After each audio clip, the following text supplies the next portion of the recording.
नमस्कार फ्रेंड। मैं मदन मोहन धाकड़ booster nursing career point की तरफ से आप लोगों के बीच में एक बार फिर से आज क्वेश्चन सेशन लेके आया हूँ। ये क्वेश्चन सेशन आने वाले नर्सिंग कॉम्पिटिटिव एग्जाम्स में आपके लिए काफी बेनिफिशियरी साबित होंगे। तो बिना देर किए हम चलते हैं क्वेश्चन सेशन की तरफ। तो आपकी स्क्रीन पर फर्स्ट क्वेश्चन जो है वो शो हो रहा है, जो कि पहले कॉम्पिटिटिव एग्जाम में आ चुका है, एम्स रायपुर ग्रेड सेकंड में। क्वेश्चन है the tumour of the hyaline cartilage is called, कि हाइलाइन कार्टिलेज के अंदर जो ट्यूमर होता है उस ट्यूमर को किस नाम से जानते हैं। तो हाइलाइन कार्टिलेज के अंदर जो मोस्ट कॉमनली ट्यूमर देखने को मिलता है वो होता है बिनाइन ट्यूमर, ये कैंसरस ट्यूमर नहीं होता। तो पहली बात तो ये है कि हम जो हाइलाइन कार्टिलेज के ऊपर कैंसर मिलता है उसको एनकोंड्रोमा कहते हैं। क्या कहते हैं बच्चों? उसको क्या बोलते हैं? एनकोंड्रोमा। ऑप्शन में आपको चार ऑप्शन दिख रहे हैं। पहला है ओस्टियोकोंड्रोमा, दूसरा है एनकोंड्रोमा, तीसरा है ओस्टियोसार्कोमा और फोर्थ है कॉन्ड्रोसार्कोमा। चारों का मतलब अगर हम देखना चाहें तो ओस्टियोकोंड्रोमा का मतलब है कि कार्टिलेज प्लस बोन दोनों इन्वॉल्व हो ट्यूमर में। ऐसा बिनाइन ट्यूमर जो कार्टिलेज पे भी हो और बोन भी उसमें इन्वॉल्व हो, तो उसको बोलते हैं आप ओस्टियोकोंड्रोमा। तो सिर्फ और सिर्फ हाइलाइन कार्टिलेज का पूछा है तो इसको हम राइट आंसर नहीं मान सकते। एनकोंड्रोमा की अगर बात करें तो ऐसा ट्यूमर जो सिर्फ और सिर्फ कार्टिलेज के ऊपर प्रेजेंट होता है उसको हम कहते हैं एनकोंड्रोमा। इसलिए राइट आंसर जो होगा वो होगा एनकोंड्रोमा। उसके बाद में बात करें कि ओस्टियोसार्कोमा क्या होता है, तो ओस्टियोसार्कोमा होता है बोन का कैंसर। बोन के कैंसर को ओस्टियोसार्कोमा कहते हैं और कॉन्ड्रोसार्कोमा होता है कार्टिलेज का कैंसर। तो इसलिए राइट आंसर जाएगा एनकोंड्रोमा। नेक्स्ट स्लाइड पे हम इसका रैशनल देखेंगे। एक्सप्लेनेशन में आपको सीन होगा an enchondroma is a type of non cancerous bone tumour. Enchondroma क्या है? नॉन कैंसरस बोन ट्यूमर है दैट बिगिंस इन कार्टिलेज, मतलब कार्टिलेज के अंदर कार्टिलेज के अंदर होने वाला ऐसा ट्यूमर जो नॉन कैंसरस है उसको एनकोंड्रोमा बोलते हैं। इसलिए आंसर क्या हुआ था? एनकोंड्रोमा हुआ था। उसके बाद में हम बात करते हैं ओस्टियोकोंड्रोमा। तो ओस्टियोकोंड्रोमा को अगर हम देखें तो osteochondroma is an overgrowth of cartilage and bone that happens at the end of the bone near the growth plate. Growth plate के पास में कार्टिलेज है, उनके ऊपर ओवर ग्रोथ हो रही है, साथ में बोन भी ओवर ग्रोथ कर रही है, उसको ओस्टियोकोंड्रोमा कहते हैं। जैसे मान के चलिए ये जॉइंट है, जॉइंट के बीच में होती है, दोनों जॉइंट है जो बोन है जॉइंट की उसके बीच में ग्रोथ प्लेट होती है। ग्रोथ प्लेट के अंदर जब ओवर ग्रोथ होने लगती है तो उस ओवर ग्रोथ से कार्टिलेज और बोन दोनों ओवर ग्रोथ करते हैं। उस कंडीशन को आप ओस्टियोकोंड्रोमा के नाम से जानते हैं। नेक्स्ट है ओस्टियोसार्कोमा और ओस्टियोजेनिक सार्कोमा। सार्कोमा कह दो या ओस्टियोजेनिक सार्कोमा कह दो, एक ही बात है। ये कैंसरस ट्यूमर होता है। और सबसे पहली बात कि जो आपकी बोन सेल बनती हैं वो मेसेनकाइमल ओरिजिन से होती हैं। जब मेसेनकाइमल ओरिजिन की जो सेल हैं उसी में कैंसर ओरिजिनेट हो जाए तो जितनी भी बोन सेल बनेंगी वो सारी कैंसरस बनेंगी और उसको आप ओस्टियोसार्कोमा के नाम से जानते हैं। कॉन्ड्रोसार्कोमा का मतलब कि आपके कार्टिलेज के ऊपर मैलिग्नेंसी हो जाए, मतलब ऐसा ट्यूमर आपके कार्टिलेज के ऊपर ओरिजिनेट हो जाए जो कि कैंसरस है, उसको कॉन्ड्रोसार्कोमा कहेंगे। नेक्स्ट क्वेश्चन की तरफ चलते हैं। नेक्स्ट क्वेश्चन है which of the following is not a typical difference factor between benign and malignant tumour. मतलब क्वेश्चन आपसे पूछ रहा है कि दिए गए ऑप्शंस में से कौन सा ऑप्शन ऐसा है जिसके हिसाब से आप मैलिग्नेंट और बिनाइन ट्यूमर को डिफरेंशिएट नहीं कर सकते, मतलब डिफरेंशिएशन में अलग अलग करने में दोनों को वो अपना रोल प्ले नहीं करता है। ऐसा कौन सा ऑप्शन है? तो पहला है ग्रोथ रेट। बिनाइन ट्यूमर की ग्रोथ रेट स्लो होती है, मैलिग्नेंट ट्यूमर की ग्रोथ रेट हाई होती है। बिनाइन ट्यूमर की ग्रोथ रेट स्लो होती है, मैलिग्नेंट ट्यूमर की ग्रोथ रेट हाई होती है। इसलिए ग्रोथ रेट क्या है? ऐसा पैरामीटर है जो कि बिनाइन और मैलिग्नेंट ट्यूमर दोनों को क्या करता है? डिफरेंशिएट करता है। दूसरा है एनकैप्सुलेशन। तो आपके अगर बात करें किसकी, बिनाइन ट्यूमर की, तो बिनाइन ट्यूमर एनकैप्सुलेटेड होता है, मतलब बिनाइन ट्यूमर के चारों साइड एक लेयर होती है, किसकी, वो लेयर पाई जाती है कैप्सूल की, कैप्सूल की चारों साइड से कवर रहता है, इसलिए इसको एनकैप्सुलेटेड बोलते हैं। लेकिन मैलिग्नेंट जो ट्यूमर होता है वो एनकैप्सुलेटेड नहीं होता, मतलब बिनाइन ट्यूमर के अराउंड कोई कैप्सूल नहीं होता। इसलिए जो आपका बी ऑप्शन है एनकैप्सुलेशन, ये भी ऐसा पैरामीटर है जो कि बिनाइन और मैलिग्नेंट ट्यूमर को डिफरेंशिएट करता है। सेकंड, थर्ड है सेल डिफरेंशिएशन, मतलब आपका अगर बिनाइन ट्यूमर आप देखेंगे तो उसकी मोस्टली सेल डिफरेंशिएट होती है। डिफरेंशिएट का मतलब होता है उनका सेल का साइज, शेप, ऑर्गेनाइजेशन और फंक्शन, सारी चीजों को आप डिफरेंशिएट कर सकते हो। तो बिनाइन ट्यूमर की जो सेल होती हैं वो डिफरेंशिएट होती हैं, लेकिन मैलिग्नेंट ट्यूमर में क्या है, सेल का डिफरेंशिएशन नहीं हो पाता। अब कितना परसेंट सेल अनडिफरेंशिएट है उसके हिसाब से उसकी ग्रेडिंग भी होती है, first grade, second grade, third grade, fourth grade, मतलब ऐसा ट्यूमर जिसके अंदर 25% सेल अनडिफरेंशिएट है, 75% डिफरेंशिएट है, उसको फर्स्ट ग्रेड का ट्यूमर कहते हैं। ऐसी ग्रेडिंग अगर आप देखेंगे तो सेल डिफरेंशिएशन के हिसाब से ट्यूमर के जो है मैलिग्नेंट जो ट्यूमर है उसका डिफरेंशिएशन भी किया जाता है। इसलिए सेल डिफरेंशिएशन भी कैसा पैरामीटर है जो बिनाइन और मैलिग्नेंट ट्यूमर दोनों को क्या करता है, डिफरेंशिएट करता है। तो सिंपली सी बात यह है कि बिनाइन ट्यूमर जो होगा उसके अंदर सेल डिफरेंशिएट होंगी, और मैलिग्नेंट ट्यूमर जो होगा उसमें सेल अनडिफरेंशिएट होंगी। इसके अलावा में size of the tumour, size of the tumour एक ऐसा पॉइंट है इस क्वेश्चन के अंदर, ऐसा ऑप्शन है जो इस बात को रिवील नहीं करता कि भाई साइज, अगर किसी के कैंसर, किसी ट्यूमर का साइज 4 mm है या 4 सेंटीमीटर है तो वो बिनाइन है, मैलिग्नेंट नहीं है, या 4 सेंटीमीटर है तो मैलिग्नेंट है, 2 सेंटीमीटर है तो बिनाइन है। मतलब बिनाइन ट्यूमर का साइज भी 4 4 सेंटीमीटर, 5 सेंटीमीटर हो सकता है, मैलिग्नेंट ट्यूमर का साइज भी 4 सेंटीमीटर, 5 सेंटीमीटर या उससे ज्यादा हो सकता है। इसलिए इस क्वेश्चन का आंसर रहेगा D, size of the tumour, मतलब ट्यूमर के साइज के हिसाब से आप ये नहीं कह सकते कि ये कैंसर जो ट्यूमर है ये बिनाइन ट्यूमर है या मैलिग्नेंट ट्यूमर है, इसलिए राइट ऑप्शन रहेगा डी। आपको नेक्स्ट लाइन स्लाइड में देखेंगे बिनाइन ट्यूमर और मैलिग्नेंट ट्यूमर के बीच में क्या डिफरेंशिएशन है।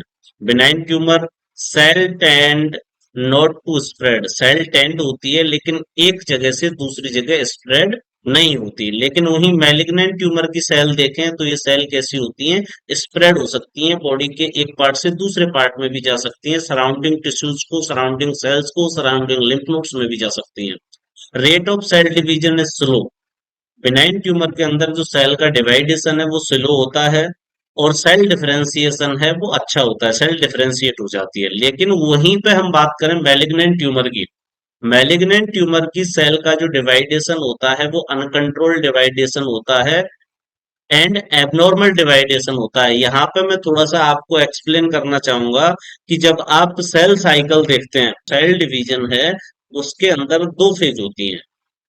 सेल डिवीजन के अंदर दो फेज होती हैं, पहली होती है इंटरफेज और दूसरी होती है एम फेज। पहली इंटरफेज और दूसरी एम फेज। इंटरफेज वो फेज होती है जिसमें सेल क्या होती है, प्रिपेयर होती है किसके लिए, डिवीजन के लिए। एम फेज जो होता है जिसको आप माइटोटिक फेज बोलते हैं, इसके अंदर एक्चुअल सेल डिवीजन होता है, और उसके अंदर भी चार सब फेज होती हैं इसकी, जो आपने पढ़ी होंगी, प्रोफेज, एनाफेज, मेटाफेज, टीलोफेज, उनके अंदर सेल में डिवाइडेशन होता है। मेरा कहने का मतलब है कि एक जो नॉर्मल सेल होती है वो अपनी लाइफ का 90% पार्ट इंटरफेज में कंज्यूम करती है, और 10% टाइम सेल डिवीजन में, माइटोटिक फेज में 10% टाइम कंज्यूम होती है। लेकिन वही कैंसर सेल की बात करें तो इसका जस्ट अपोजिट हो जाए, कि कोई सेल इंटरफेज के अंदर सिर्फ 10% टाइम कंज्यूम करे और एम फेज के अंदर 90% टाइम कंज्यूम करे। मतलब ऐसे समझ के चलिए, अगर नॉर्मल सेल की बात करूं तो मैं 9th क्लास में पढ़ता था जब वो मुझे पहली बार दिखी थी, वैलेंटाइन डे पे प्रपोज किया, रिजेक्ट। 10th क्लास में फिर प्रपोज किया, फिर रिजेक्ट। 11th में उसने बायो ले ली, मैंने भी बायो ले ली। 11th में फिर प्रपोज किया, फिर रिजेक्ट। 12th क्लास में फिर प्रपोज, फिर रिजेक्ट, फिर वो बीएससी नर्सिंग करने चली गई, मैं भी बीएससी नर्सिंग करने चला गया। फर्स्ट ईयर में प्रपोज रिजेक्ट, सेकंड ईयर में प्रपोज रिजेक्ट, थर्ड ईयर में प्रपोज रिजेक्ट, फोर्थ ईयर में पहुंचते पहुंचते कर्मजली को एहसास हुआ कि लड़का 8-9 साल से पीछा कर रहा है, तो कहीं ना कहीं प्यार तो करता ही होगा। तब हमारा कबूल है, कबूल है, कबूल है हुआ। और शादी कितने दिन में कंप्लीट हो गई? एक दिन में कंप्लीट हो गई। इसलिए जैसे कि नॉर्मल सेल क्या करती है, तैयारियों में, जैसे शादी करने के लिए हमें तैयारियां करने में 8 साल 9 साल लगी, ऐसे ही सेल डिवीजन की तैयारियों में 90% टाइम खत्म हो जाता है एक सेल का, लेकिन 10% टाइम में सिर्फ वो डिवाइडेशन करती है, उसको कहते हैं नॉर्मल सेल। मतलब ये नॉर्मल सेल का जो टाइम का डिवाइडेशन है, ये बिल्कुल अपोजिट हो जाए। कोई सेल अपने इंटरफेज में, प्रिपरेटरी फेज में, प्रिपरेशन में 10% टाइम कंज्यूम करे और 90% टाइम डिवाइडेशन में लगा दे, तो उसके वो सेल कैंसर सेल होगी। कैंसर सेल होगी, तो आप यहीं पे ध्यान रख लीजिएगा कि हर कैंसर सेल एबनॉर्मल सेल होगी। क्यों? क्योंकि उसने सिर्फ मैचुरेशन के लिए, मैच्योर होने के लिए, तैयारियों के लिए, प्रिपरेशन के लिए सिर्फ 10% टाइम दिया और डिवाइडेशन में 90% टाइम दिया। तो जितनी भी कैंसर सेल होंगी वो इमेच्योर होंगी, क्योंकि उन्होंने मैच्योर होने के लिए टाइम लिया ही नहीं। जब इमेच्योर में डिवाइडेशन होगा तो रैपिडली डिवाइड होंगी, इसलिए बेनाइन ट्यूमर की सेल स्लो डिवाइडेशन होता है, लेकिन मैलिग्नेंट ट्यूमर की जो सेल होती हैं वो रैपिडली डिवाइडिंग होती हैं। उसके अलावा में आपको दिख रहा होगा कि ट्यूमर जो है, बिनाइन ट्यूमर, वो एनकैप्सुलेटेड होता है, मतलब एक लोकलाइज्ड एरिया में स्पेसिफिक होता है और उसके चारों साइड एक कवरिंग कैप्सूल होता है। लेकिन वही मैलिग्नेंट ट्यूमर की अगर सेल देखें, तो मैलिग्नेंट ट्यूमर को अगर देखेंगे आप, तो ये एनकैप्सुलेटेड नहीं होता है, नॉट एनकैप्सुलेटेड होता है। मतलब इसके कवरिंग बाहर से नहीं होती है किसी कैप्सूल के द्वारा, इसलिए भी ये ओवर ग्रोथ करता है। बिनाइन ट्यूमर में देखेंगे तो मेटास्टेसिस नहीं होता है, मैलिग्नेंट ट्यूमर में मेटास्टेसिस पाया जाता है। मेटास्टेसिस का मतलब होता है कि कोई भी कैंसर सेल बॉडी के एक पार्ट से दूसरे पार्ट में चली जाए, या बेसल मेम्ब्रेन को क्रॉस करके सराउंडिंग टिश्यूज से ब्लड स्ट्रीम में या लिम्फेटिक सिस्टम से दूसरे बॉडी के पार्ट्स में चली जाए, उसको मेटास्टेसिस कहते हैं। तो बिनाइन ट्यूमर की सेल एक जगह से दूसरी जगह बॉडी में ट्रांसफर नहीं होती हैं, लेकिन वही मैलिग्नेंट ट्यूमर की सेल बॉडी में एक जगह से दूसरी जगह ट्रांसफर होती हैं, इसलिए उसको मेटास्टेटिक सेल बोलते हैं। यहाँ पे एक एक बात मैं, एक पॉइंट और आपको नोट कराना चाहूंगा, जो स्टूडेंट सुन रहे हैं वो नोट कर लीजिएगा कि मेटास्टेसिस का मोस्ट कॉमन रूट आपसे पूछा जा सकता है। Most common route of metastasis, तो आंसर आप करेंगे लिम्फ।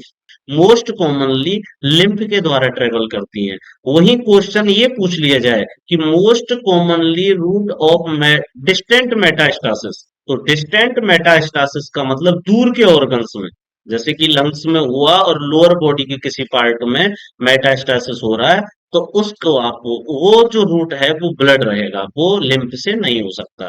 तो मोस्ट कॉमन रूट मेटास्टासिस का लिम्फ, लेकिन डिस्टेंट मेटास्टासिस का मोस्ट कॉमन रूट होता है ब्लड। नेक्स्ट चलते हैं। तो बिनाइन ट्यूमर की सेल का जो डीएनए होता है उसका एपियरेंस नॉर्मल होगा, उसके क्रोमोसोम नॉर्मल होंगे।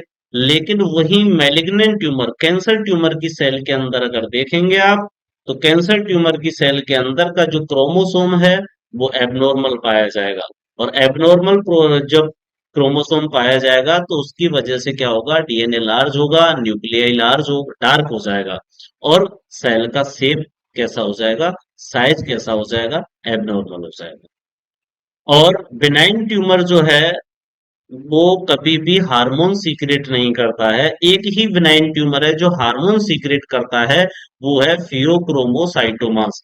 ये क्वेश्चन भी आपसे पूछ लिया जाएगा कि फियोक्रोमोसाइटोमा कौन सा ट्यूमर होता है।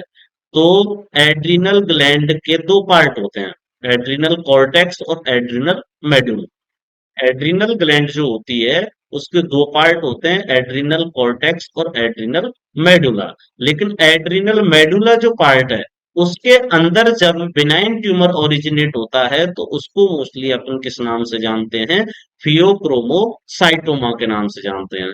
तो एक चीज और मैं आपको यहाँ पे क्लियर कर दूं कि जो हमारी एड्रिनल ग्लैंड का मेडुला पार्ट जो है, हार्मोन सीक्रेट होते हैं जिनको हम किस नाम से जानते हैं, एड्रिनलिन और नॉर एड्रिनलिन के नाम से जानते हैं। और एड्रिनलिन और नॉन एड्रिनलिन का सीक्रेशन यहाँ पे डिस्टर्ब हो जाता है फियोक्रोमोसाइटोमा के केस में।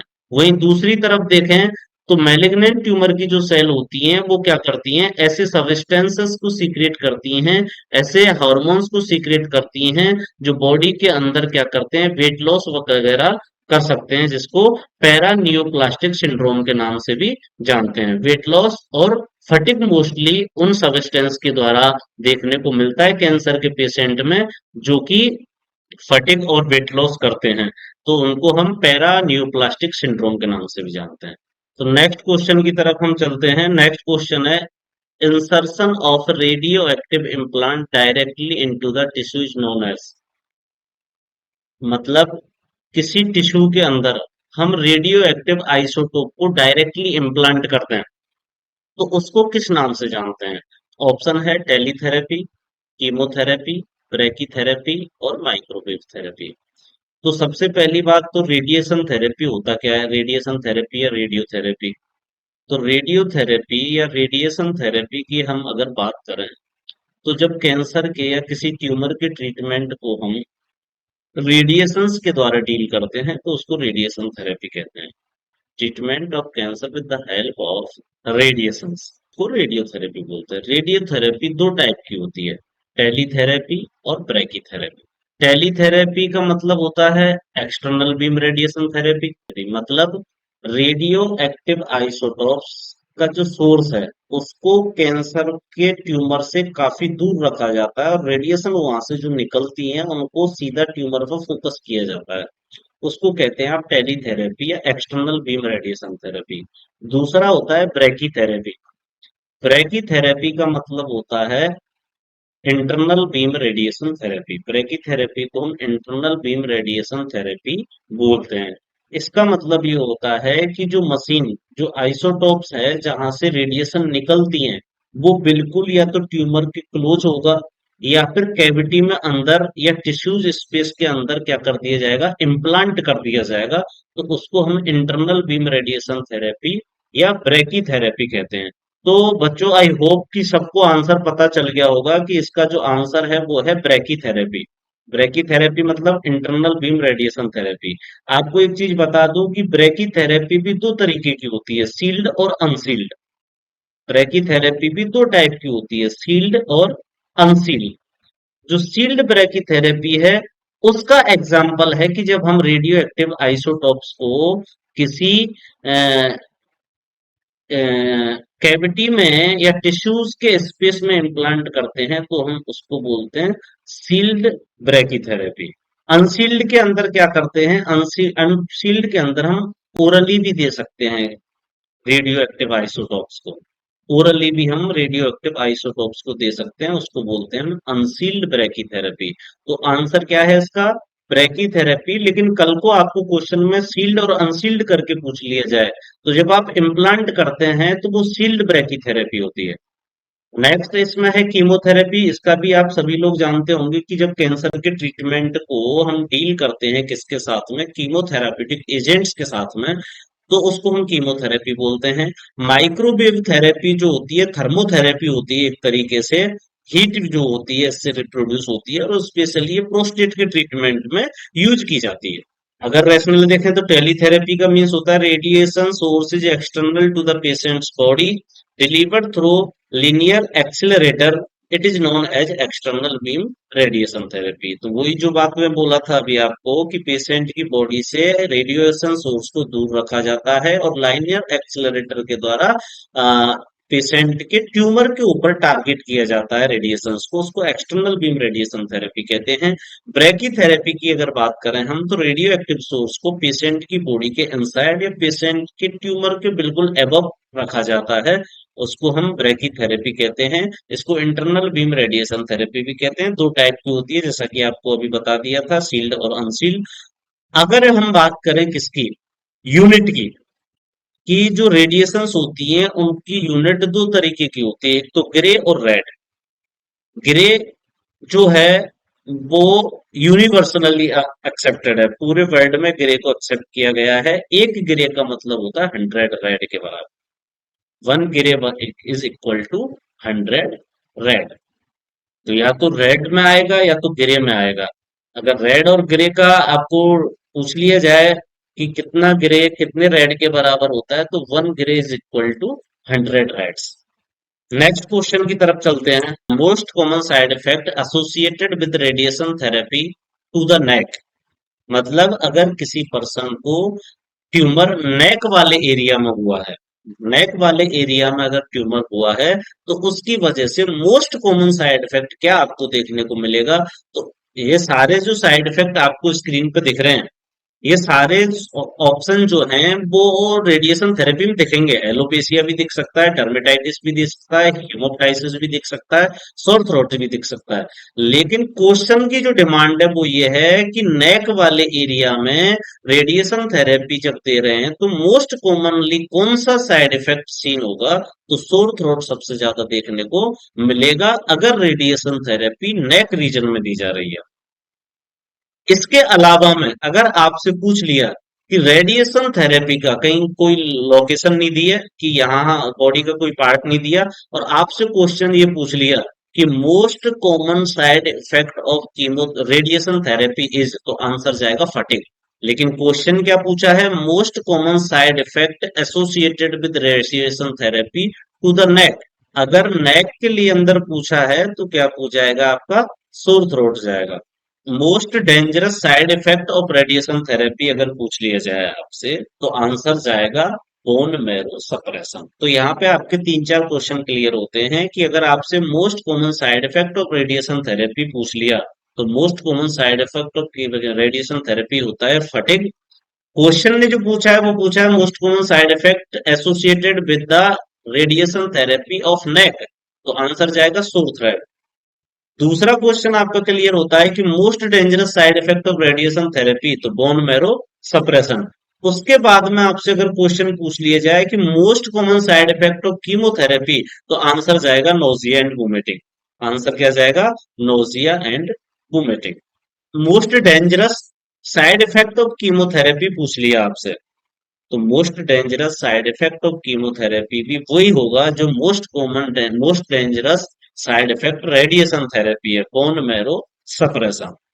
एक बार फिर से आपको क्लियर कर देता हूं कि अगर आपसे रेडिएशन थेरेपी से पूछे मोस्ट कॉमन और मोस्ट डेंजरस, तो most common side effect of radiation therapy is fatigue. Most dangerous side effect of radiation therapy is bone marrow suppression. अगर पूछ लिया जाए कि most common side effect of chemotherapy, answer जाएगा nausea and vomiting. अगर question पूछ लिया जाए कि most dangerous side effect of chemotherapy, तो सेम रहेगा, या तो रेडिएशन थेरेपी का पूछे या कीमोथेरेपी का पूछे। मोस्ट डेंजरस अगर पूछा तो आंसर जाएगा bone marrow suppression, either chemotherapy और radiation therapy.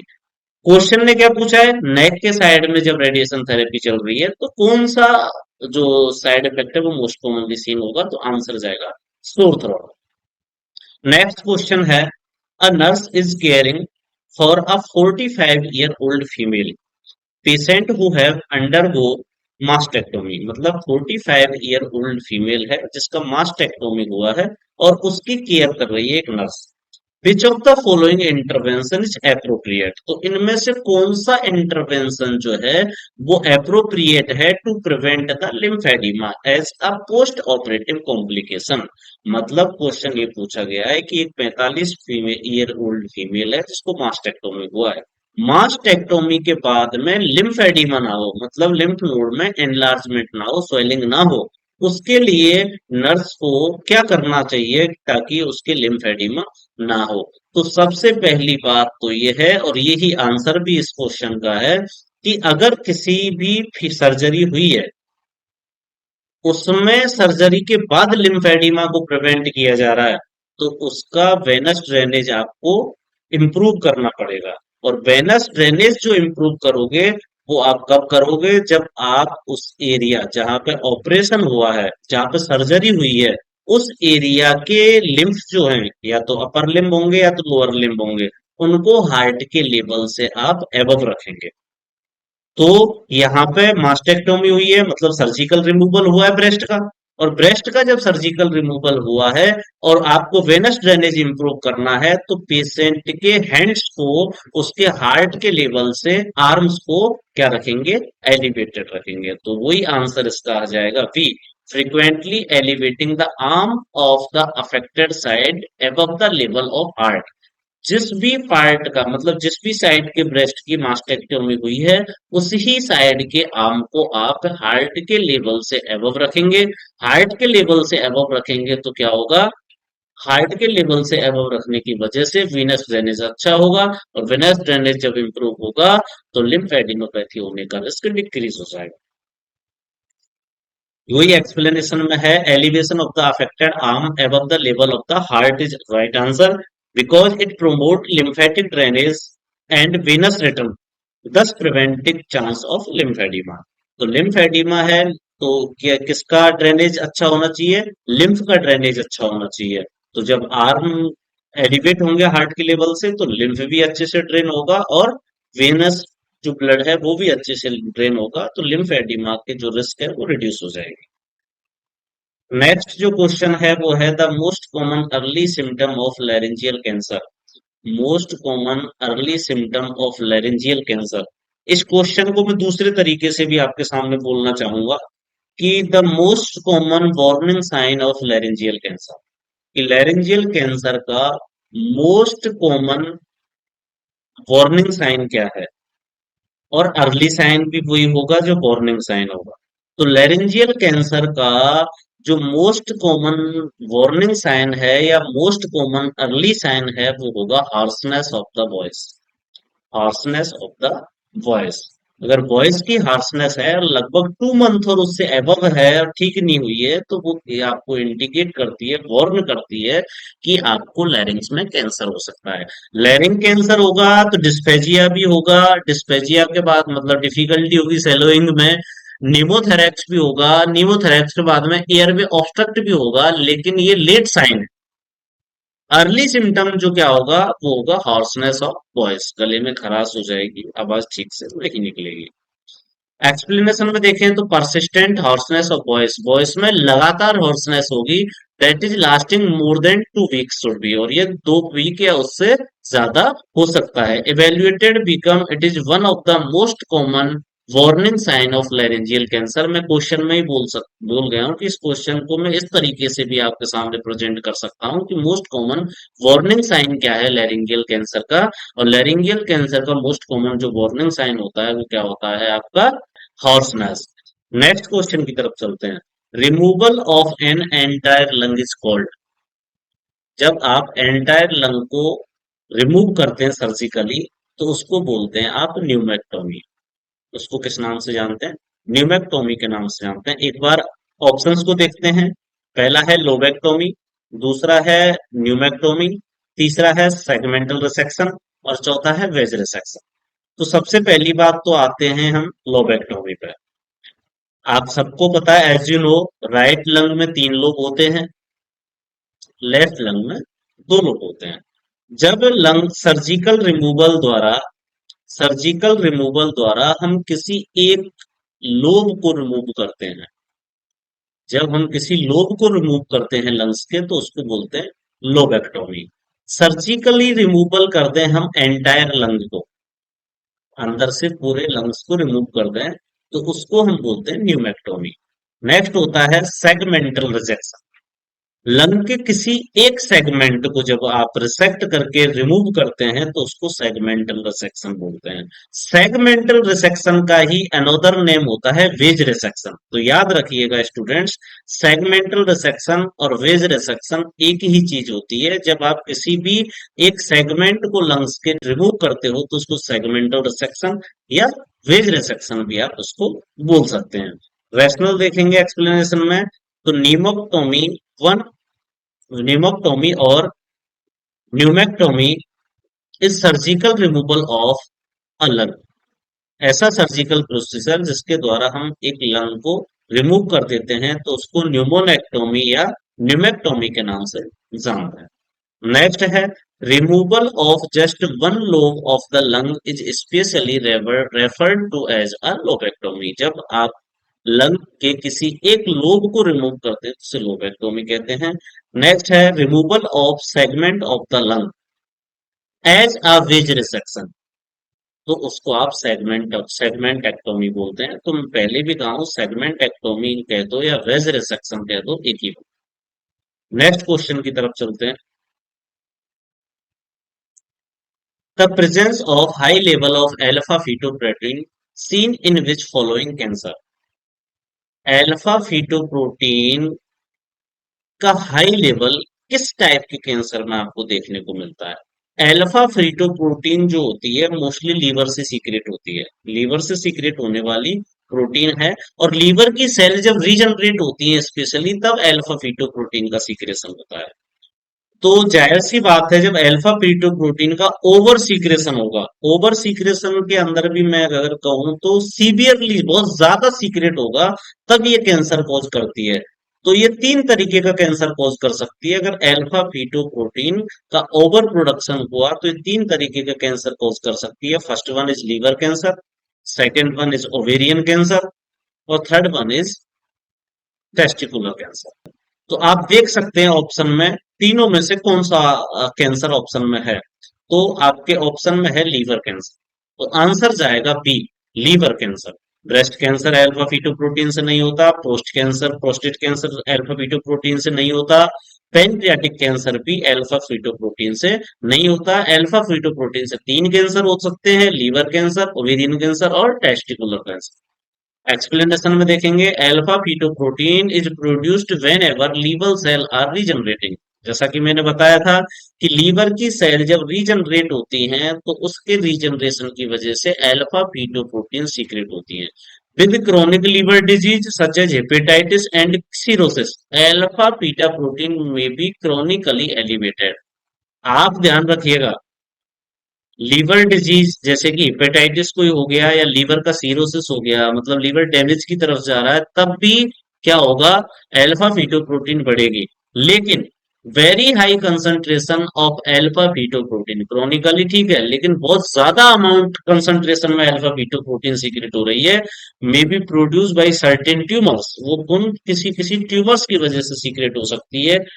High level of alpha fetoprotein can be sign of liver cancer और कैंसर ऑफ द ओवेरी और टेस्टिकल्स। जैसे कि मैं बताया सुन कि अल्फा फीटोप्रोटीन अगर एलिवेट हो रही है तो तीन तरीके के कैंसर हो सकते हैं, लीवर हो सकता है, ओवेरी हो सकता है और टेस्टिकुलर्स हो सकता है।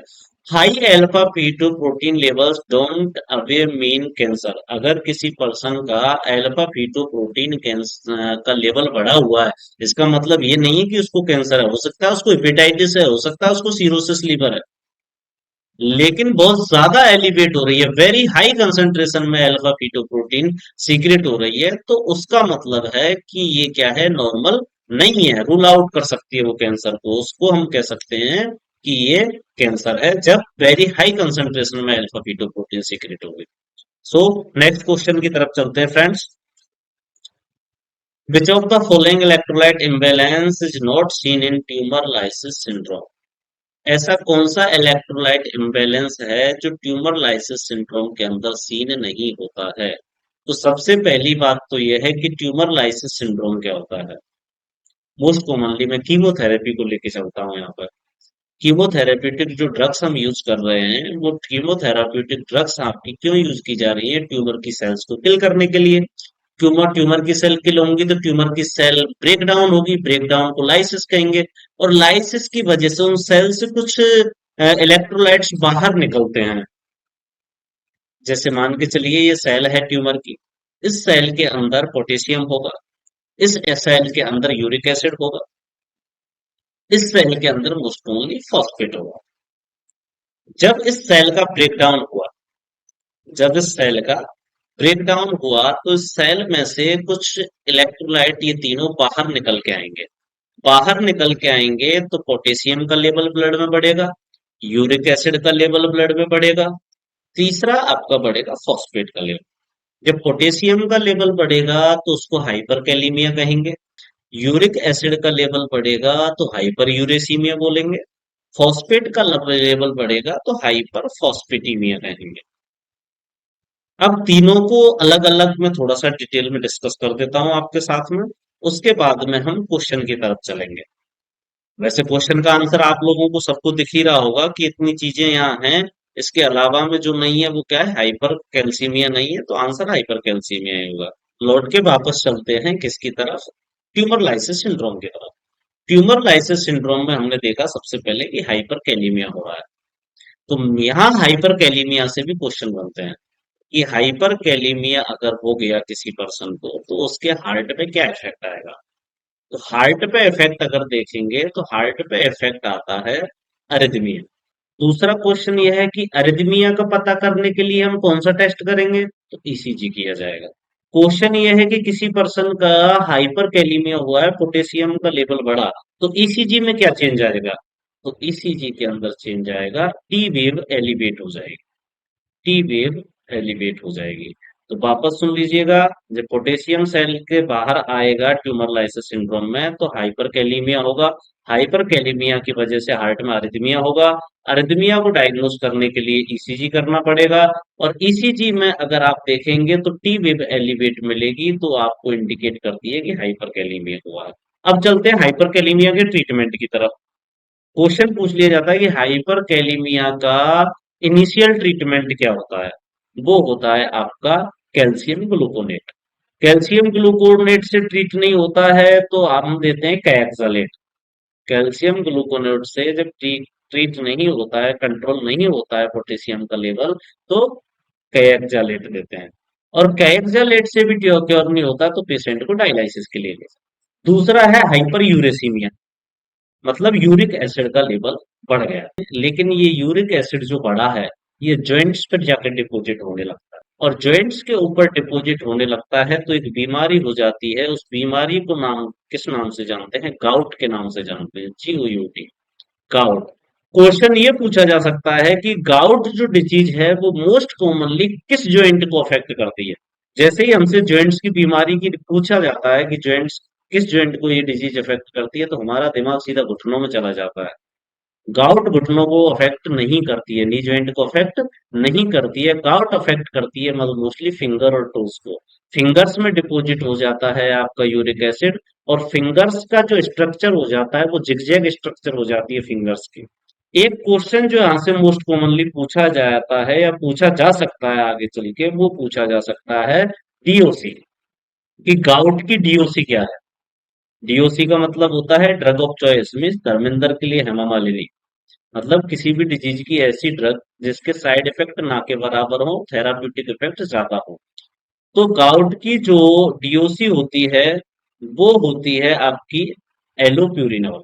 और एक्यूट गाउट में क्या देते हैं आप, एलोप्यूरिनॉल को मैं याद ऐसे करता हूँ सर, आपको एलोप्यूरिनॉल दिख रहा होगा, मैं इसको डिवाइड कर दूं तो आलू पूरी और नॉल, आलू पूरी और नॉल, इस तरीके से रिमेम्बर देंगे। और दूसरा है डीओसी ऑफ एक्यूट गाउट एंडोमेट्रासिन। और अगर देखा जाए तो एक्यूट की है कोल्चिसिन। उसके बाद में चलते हैं हाइपर फॉस्फेटीमिया की तरफ। हाइपर फॉस्फेटीमिया का मतलब होता है कि ब्लड के अंदर फॉस्फेट का लेवल बढ़ रहा है। हम वापस आते हैं क्वेश्चन पे। क्वेश्चन का आंसर जो है वो है हाइपर कैलीमिया, कि जब भी ट्यूमर लाइसिस सिंड्रोम होगा पोटेशियम का लेवल बढ़ेगा, फॉस्फेट का लेवल बढ़ेगा, यूरिक एसिड का लेवल बढ़ेगा, लेकिन कैल्शियम का लेवल लेवल नहीं बढ़ेगा। आंसर तो आपने कर ही दिया होगा जब हमने यूरिक एसिड सेल से बाहर निकाला, पोटेशियम सेल से बाहर निकाला, फॉस्फेट सेल से बाहर निकाला। लेकिन मेरा क्वेश्चन ये है कि हाइपर कैल्सीमिया क्यों नहीं होगा, हाइपोकैल्सीमिया क्यों होगा। हाइपर कैल्सीमिया नहीं होता है तो हाइपोकैल्सीमिया होगा। तो ट्यूमर लाइसिस सिंड्रोम का एक और चीज आप लिख लीजिएगा कि ट्यूमर लाइसिस सिंड्रोम में नोट कर लीजिएगा हाइपोकैल्सीमिया भी देखने को मिलता है। तो इसको समझने के लिए आपको समझने पड़ेगा एक रिश्ता, और वो रिश्ता होता है मोहब्बत का। मोहब्बत का क्या रिश्ता है कि कैल्शियम और फॉस्फेट एक दूसरे से बेइंतहा मोहब्बत करते हैं, और वो इतनी बेइंतहा मोहब्बत करते हैं कि जैसे ही फॉस्फेट का लेवल ब्लड में बढ़ेगा, जैसे ही फॉस्फेट का लेवल ब्लड में बढ़ेगा, वो कैल्शियम को ढूंढेगा। किसको ढूंढेगा, कैल्शियम को ढूंढेगा। ब्लड के अंदर कैल्शियम जितना भी मिलेगा और उसको अपने गले लगा लेगा क्योंकि प्रेम करता है उससे, और गले लगा लेगा तो एक बॉन्ड बनेगा जिसको कैल्शियम फॉस्फेटेज के नाम से, तो फिर वो कैल्शियम कैल्शियम नहीं रहा, वो क्या हो गया, कैल्शियम फॉस्फेटेज। तो याद रखिएगा, जब भी ब्लड के अंदर फॉस्फेट का लेवल बढ़ेगा तो कैल्शियम का लेवल डिक्रीज हो जाएगा, कैल्शियम का लेवल डिक्रीज हो जाएगा। तो ट्यूमर लाइसिस सिंड्रोम में फॉस्फेट का लेवल बढ़ रहा है, हाइपर फॉस्फेटीमिया हो रहा है, तो कैल्शियम का लेवल डिक्रीज हो जाएगा।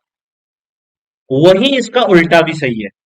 अगर किसी इंसान के ब्लड के अंदर कैल्शियम का लेवल बढ़ेगा तो कैल्शियम भी क्या करेगा, फॉस्फेट को ढूंढेगा, क्योंकि ये भी तो उतना ही प्रेम करता है फॉस्फेट से जितना फॉस्फेट इससे करता है। तो जैसे ही ब्लड के अंदर कैल्शियम का लेवल बढ़ेगा, कैल्शियम ब्लड के अंदर तुरंत फॉस्फेट को ढूंढेगा और फॉस्फेट के साथ में बॉन्ड बना लेगा, और ब्लड के अंदर से फॉस्फेट का लेवल डिक्रीज हो जाएगा। तो ध्यान रखिएगा, कैल्शियम का लेवल एलिवेट होगा तो फॉस्फेट डिक्रीज हो जाएगा, फॉस्फेट का लेवल एलिवेट होगा तो कैल्शियम ब्लड से डिक्रीज हो जाएगा। ट्यूमर लाइसिस सिंड्रोम के अंदर हाइपर फॉस्फेटीमिया मतलब ब्लड के अंदर फॉस्फेट का लेवल बढ़ रहा है, तो ब्लड के अंदर जब फॉस्फेट का लेवल बढ़ेगा तो कैल्शियम का लेवल डिक्रीज हो जाएगा। तो क्वेश्चन पूछा है कि which of the following electrolyte imbalance is not same, tumour lysis syndrome में इनमें से कौन सा सीन नहीं होता, तो आंसर क्या जाएगा, हाइपर कैल्सीमिया। क्यों, क्योंकि फॉस्फेट का लेवल बढ़ेगा तो हाइपोकैल्सीमिया होगा। नेक्स्ट स्लाइड में इसका हम रैशनल देखेंगे, एक्सप्लेनेशन के अंदर देखेंगे। तो tumour lysis syndrome is a condition that occurs when a large number of cancer cell die. Tumour lysis syndrome क्या होता है, जब बहुत ज्यादा नंबर्स में कैंसर सेल क्या हो जाती हैं, मर जाती हैं, तब देखने को मिलता है। इन अ शॉर्ट पीरियड, थोड़े से टाइम में बहुत ज्यादा कैंसर सेल की डेथ हो गई, तो ट्यूमर लाइसिस सिंड्रोम देखने को मिलता है। और ट्यूमर लाइसिस सिंड्रोम जब देखने को मिलेगा तो हाइपर कैलीमिया देखने को मिलेगा, पोटेशियम का लेवल बढ़ जाएगा, हाइपर फॉस्फेटीमिया मिलेगा, फॉस्फेट का लेवल बढ़ जाएगा, हाइपोकैल्सीमिया देखने को मिलेगा। अब आप समझ गए होंगे हाइपर कैल्सीमिया क्यों हो रहा है। हाइपर यूरेसीमिया देखने को मिलेगा, मतलब यूरिक एसिड का लेवल बढ़ जाएगा, और ब्लड यूरिया नाइट्रोजन का लेवल बढ़ेगा, मतलब नाइट्रोजिनस वेस्ट जो किडनी से बाहर निकलना चाहिए था वो भी क्या है, ब्लड के अंदर एलिवेट होने लगेगा। और ब्लड यूरिया नाइट्रोजन का लेवल जब ब्लड में एलिवेट होता है तो एक टर्म के नाम से इसको जाना जाता है, जिस उस टर्म को एजोटीमिया के नाम से जानते हैं। किस नाम से जानते हैं बेटा, एजोटीमिया के नाम से जानते हैं। नेक्स्ट क्वेश्चन की तरफ चलते हैं। All of the following are the common signs and symptoms of acute graft versus host disease। मतलब दिए गए ऑप्शंस में से कौन सा ऑप्शंस ऐसा है जो ग्राफ्ट वर्सेस होस्ट डिजीज का नहीं है। तो देखिएगा, जितने भी ऑप्शन दे रखे हैं चारों ग्राफ्ट वर्सेस होस्ट डिजीज के हैं, लेकिन क्वेश्चन पूछा है कि एक्यूट कौन सा नहीं है, एक्यूट कौन सा नहीं है, एक्सेप्ट पूछा है। तो डर्मेटाइटिस एक्यूट होता है, हेपेटाइटिस एक्यूट होता है, रेसस एक्यूट होता है, विजन चेंज क्रोनिक की वजह से होता है। इसलिए क्वेश्चन का आंसर क्या जाएगा, विजन चेंज जाएगा। नेक्स्ट एक्सप्लेनेशन की जो स्लाइड होगी उसमें मैं आपको बताऊंगा कि कौन कौन से एक्यूट में होते हैं, कौन कौन से क्रोनिक में होते हैं। तो एक्सप्लेनेशन में अगर हम चलते हैं, तो graft versus host disease are multi-system disorder that can be life-threatening complication of the allogenic hematopoietic cell transplantation। तो सबसे पहली बात तो ये है कि ग्राफ्ट वर्सेस होस्ट डिजीज है क्या चीज। किसी भी इंसान को जब ट्रांसप्लांटेशन होता है तो ट्रांसप्लांटेशन में ग्राफ्ट बनाया जाता है, उस ग्राफ्ट को रिजेक्शन कर दे कौन, हमारा इम्यून सिस्टम। जो होस्ट जिस इंसान को ग्राफ्ट लगाया गया है उसका इम्यून सिस्टम जो है रिजेक्शन दे दो, किसको, ग्राफ्ट को रिजेक्ट कर दे, तो उसको बोलते हैं ग्राफ्ट वर्सेस होस्ट डिजीज।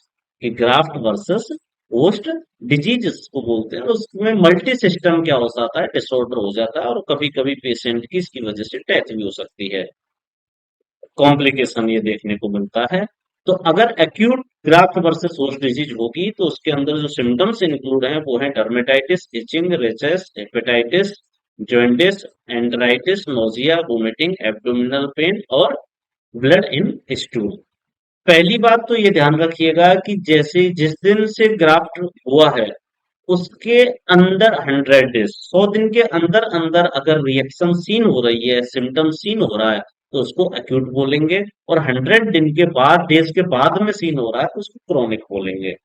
तो हमने जो क्वेश्चन देखा था उसमें हमने आंसर किया था कि एक्यूट जो है ग्राफ्ट वर्सेस होस्ट डिजीज का सिम्टम क्या नहीं है, एक्यूट वर्सेस ग्राफ्ट डिजीज, जो होस्ट वर्सेस ग्राफ्ट डिजीज है, उसका सिम्टम हमने क्या नहीं बताया था। उसका सिम्टम हमने आंसर दिया था कि इसका सिम्टम नहीं है विजन चेंज। विजन चेंज इसका सिम्टम नहीं है, क्योंकि विजन से चेंज जो है क्रोनिक का सिम्टम। और क्रोनिक के सिम्टम हम देखेंगे तो इसके अंदर देखिएगा dryness of eye, vision changes, mouth pain, white patches in mouth, dysphagia, hair loss, wheezing, shortness of breath, joint pain, fatigue, loss of appetite, weight loss. इन सिम्टम्स को आप याद रखिएगा कि क्रोनिक में कौन से हैं और एक्यूट में कौन से हैं। क्वेश्चन ऐसे भी पूछा जा सकता था कि क्रोनिक के सिम्टम दे दिए जाते और पूछ दिया जाता कि एक्सेप्ट ऐसा कौन सा सिम्टम है जो क्रोनिक का नहीं है, तो अक्यूट में से आंसर जाता है उसका। तो इसलिए अक्यूट और क्रोनिक के सिम्टम्स को याद रखने का कोशिश करिएगा। Thank you. आज के सेशन में इतना ही। होप स्टूडेंट्स आपको समझ में आया होगा। जो लोग नए देखेंगे इस क्वेश्चन सेशन को, उनसे मेरी रिक्वेस्ट है कि चैनल को लाइक करिएगा, सब्सक्राइब करिएगा, जिससे कि आपको पहले बेल आइकन भी दबाएं जिससे कि आपको नोटिफिकेशन मिल जाए। और कमेंट करिएगा, शेयर करिएगा, जिससे कि हम बहुत जल्दी आपके सामने दूसरा क्वेश्चन सेशन लेके प्रेजेंट हो जाए। Thank you.